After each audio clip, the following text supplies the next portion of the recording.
سلامت باشی. یک مردک دو زن داشته است. زن یکم زن دیم میفردش که فقط خودی زن دیمش باشه. هیچ بهانه‌ای نمیاره. بعد زنش زن یکمش میگه زنک درک یافته که قانون برو اومد از کدمی که زن داره یک چبات بکشه. این زن یکمش میگه که زبی کشتن بیوای دیم داره. این قگودگا کیان ایما انا مرا بکشی بهترین میشه. مردک میگه راست میگه دل ماما میرم میخواد کورچه را بیار میرم کلاشا بگیرم. زن یکم میره کورچه را مردک میته میگه برو بکشه. زن دیمش در همسایگی زندگی میکنه. بعد میره خیلی یک سواد دیگه بدرک این زن یکمش میگه این زن مردک زن یا دیم شکش بعد یک جدا و درشی چی گپ شیده باشه.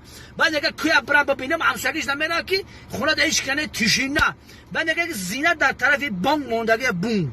بعد جلوی یک زن یکمش بعد سر میکنه بالا بانک میبینه که مردک خطی زن دیمش ای شیشرات لبم بالا بعد بوسو خلاص که راحت کنه استگی زن یکم میبینه میکشم میگه پیرخر کشتنش کم خیلی بود اول مرا نکشتی